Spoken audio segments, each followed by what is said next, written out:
The sun was sinking into the horizon when Emma finished her shift at the small coastal clinic. She kicked off her shoes and walked barefoot along the beach, letting the cool sand ease the ache in her feet. Nursing had always been more than a job to her, it was a promise she'd made to herself after losing her younger brother years ago. As the waves whispered against the shore, a sudden sound cut through the calm. A weak, desperate cough. Then a cry. Emma froze. Her instincts flared before her thoughts could catch up. She followed the sound and spotted a small boy collapsed near the waterline, his skin pale, lips tinged blue, his chest struggling for air. Panic surged through her, but training took over. She dropped to her knees, gently rolling him onto his side. His breathing was shallow, irregular, and his pulse fluttered beneath her fingers like a trapped bird. People were scattered along the beach, but no one seemed to notice the boy's condition. Emma shouted for help, asking someone to call emergency services. She checked his airway, cleared sand from his mouth, and began rescue breaths when his chest failed to rise. Saltwater dripped from his hair, and it was clear he had nearly drowned. Every second felt like an hour as she worked, murmuring encouragement to a child who couldn't hear her. Finally, the boy coughed violently, water spilling from his lungs as he gasped for air.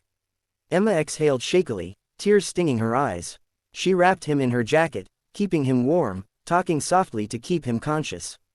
Sirens wailed in the distance, growing louder until paramedics rushed onto the sand and took over.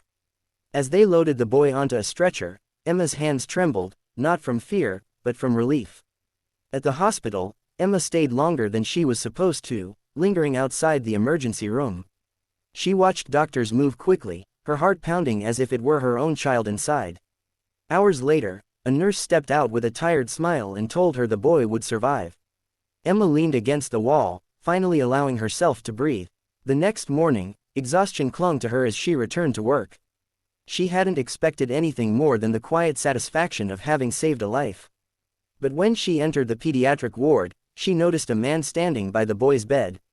He was tall, broad-shouldered, his posture rigid with discipline, yet his eyes were filled with raw fear and gratitude. The boy lay asleep, color slowly returning to his face. The man turned when he saw Emma. He stepped forward, his voice thick with emotion as he asked if she was the nurse from the beach. When she nodded, he clasped her hands with surprising gentleness. He introduced himself simply as Daniel, thanking her again and again for saving his son. Emma brushed it off, insisting anyone would have done the same, but the intensity in his gaze told her he knew that wasn't true. Later, she overheard whispers among the staff. The man wasn't just any father. He was a Marine general, a leader known for commanding thousands, someone accustomed to life and death decisions. Yet here he was, humbled, shaken, and endlessly grateful to a nurse who had acted without hesitation. Before leaving, Daniel returned to Emma. He told her how he had been called away on duty, how guilt had nearly crushed him when he thought he'd lost his son. His voice broke as he said she hadn't just saved a life, she had saved his family. Emma felt something shift inside her, a sense that this moment was more than coincidence.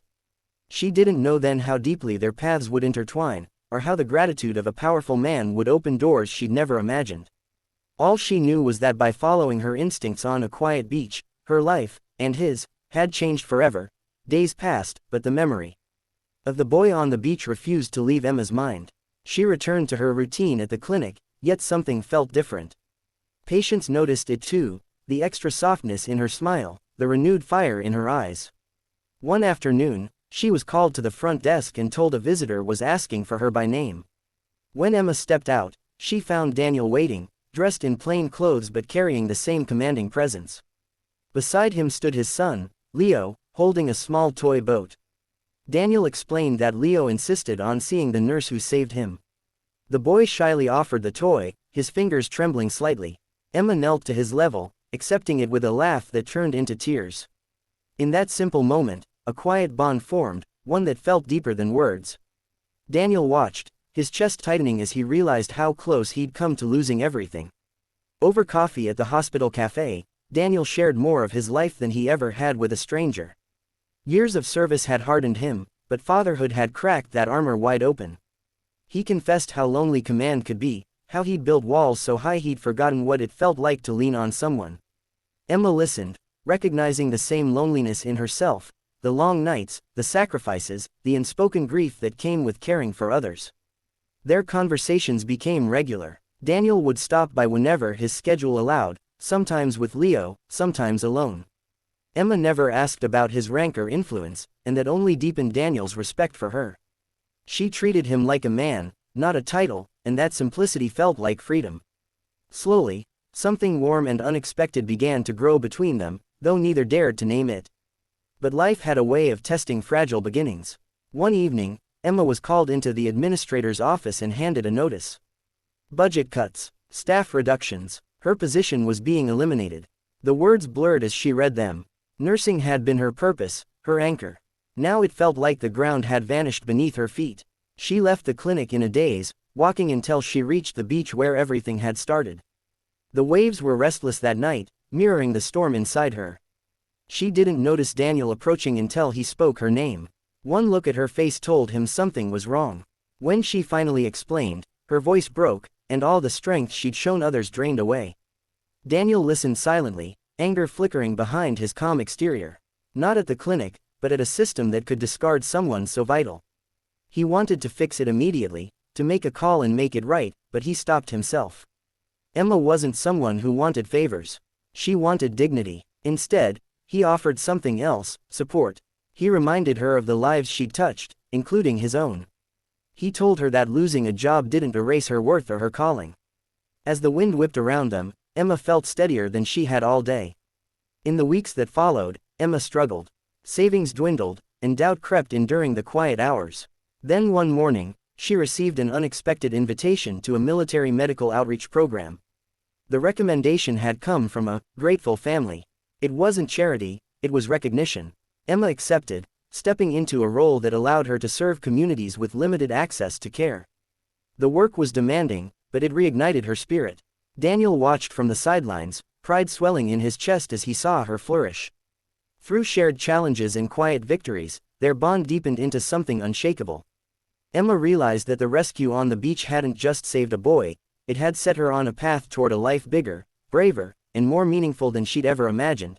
Emma's new role in the medical outreach program pushed her to her limits in ways she hadn't expected. She traveled to remote coastal towns and inland villages, often working with limited supplies and long hours. Yet every exhausted night ended with a sense of purpose that filled the emptiness she once carried. The people she helped reminded her why she had chosen nursing in the first place. Daniel remained a steady presence, checking in whenever he could, his messages short but grounding, his quiet belief in her never wavering. As weeks turned into months, Emma and Daniel grew closer despite the distance. When he finally took leave, he visited one of the outreach camps. Watching Emma move confidently among patients, calming frightened children and comforting the elderly, stirred something deep inside him. This was a different kind of strength than the battlefield demanded, but just as powerful. For the first time in years, Daniel allowed himself to imagine a future that wasn't defined by duty alone. Leo adored those visits. He followed Emma everywhere, his laughter echoing through tents and clinics. One afternoon, as Emma taught him how to wrap a simple bandage, he looked up and asked if she would always stay. The innocence of the question caught her off guard. She smiled, unsure of the answer, but her heart ached with the hope behind it. That hope was tested when Daniel received unexpected orders. A high-risk deployment overseas. The news hit like a blow. Emma tried to be strong for him, hiding her fear behind encouragement, but the thought of losing him tightened her chest. They stood together on the same beach where fate had first intervened, waves rolling in under a gray sky. Daniel confessed that he was terrified, not of combat, but of leaving something unfinished between them. Before he left, Daniel did something Emma never expected. He handed her a sealed envelope and told her to open it only if she needed it. She didn't ask what was inside. She trusted him enough not to. When he kissed her goodbye, it was gentle, filled with everything they hadn't yet said. The months that followed were heavy with waiting. News from overseas was scarce, and every headline made Emma's heart race. She poured herself into her work, pushing exhaustion aside, driven by the promise she'd made to herself, and to Daniel, to keep going. One night, after a particularly hard day, she finally opened the envelope. Inside was a handwritten letter and official documents recommending her for a permanent leadership role in the outreach program, along with funding secured for years to come. Daniel hadn't pulled strings for himself, he'd built a future for her. Tears streamed down her face as she realized the depth of his faith in her. He hadn't tried to save her again, he'd empowered her to stand taller on her own. Then came the call she'd both dreaded and prayed for. Daniel had been injured, not critically, but enough to bring him home. Emma rushed to the military hospital, fear and relief colliding in her chest. When she saw him, pale but alive, she broke down, clutching his hand like an anchor. Recovery was slow, forcing Daniel to confront his own vulnerability. Emma stood by him, patient and unwavering, returning the care he once admired in her. In the quiet of hospital rooms and late-night conversations, they finally spoke the truth they'd both been avoiding. Love, steady and unbreakable, had grown between them. When Daniel was discharged, he made a decision that surprised everyone, including himself. He chose to step into a less active command, prioritizing the life he'd nearly lost.